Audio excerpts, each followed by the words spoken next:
All right, team, Eric Wood-Solomon here, physiotherapist at Rebuild Fitness and Physiotherapy, and today we're going to go over how to get out of a chair without causing back pain.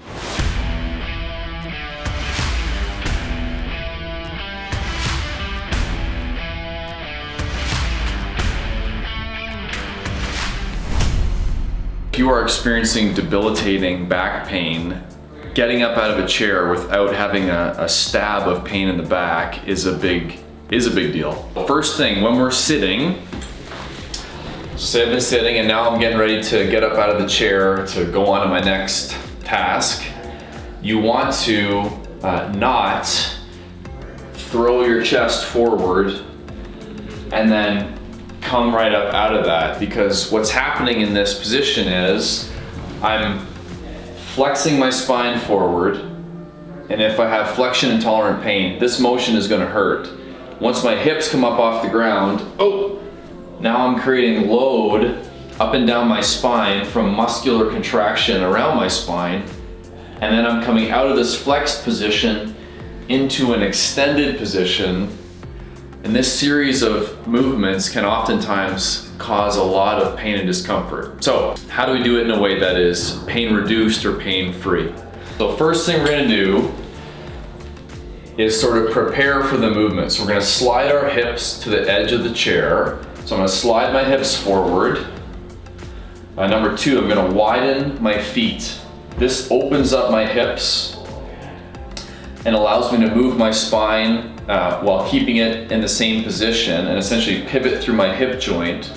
If my legs are together, that creates a bit of a block, and then I have to bend over my hips, which we don't want. So step our feet wide, knees are pushed out. I'm gonna take in a sniff of air, which elevates my chest and aligns my spine. Now from here, we want to adjust the position in our spine curve by tilting our pelvis slightly backwards or slightly forwards until we find the most comfortable position. We're going to gently brace the abdominal muscles, and when we stand up, we want to think about a vertical movement or vertical drive. What I don't want is your chest going way forward, because when your chest tips forward, this cantilevered position again creates a large load on the lumbar spine. Even if your spine is in neutral, the further forward you tip, the more muscular co-contraction and then more compression that is applied to the spine. And if you have a disc bulge or a compression sensitive injury, these types of things, that will cause a significant amount of pain.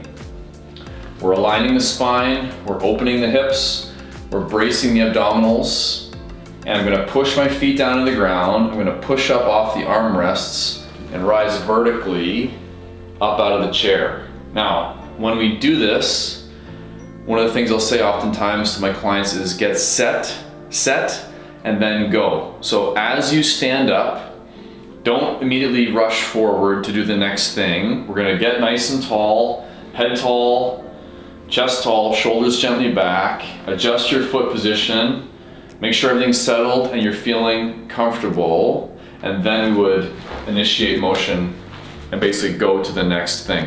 To sit down into a chair or sit down on the toilet, which again, with debilitating back pain, this is important stuff we have to know how to do throughout the day without reproducing the symptoms. We're gonna reverse that. So I'm gonna back up to the chair, feet are outside of shoulder width. I'm gonna have my chest tall, my head tall, shoulders gently back. I'm gonna lead with the hips. So my hips go back and my knees bend forward. Hips go back, knees bend forward. I'm reaching for the armrests. And now I can reduce the amount of load by supporting myself through my arms. I come down to sit, okay, and then I would get back into my seated position here.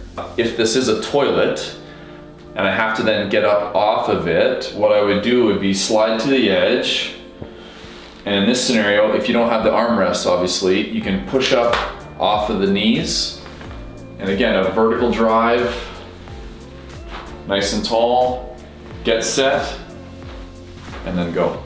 Give it a go and see if you can stand up and sit down without back pain.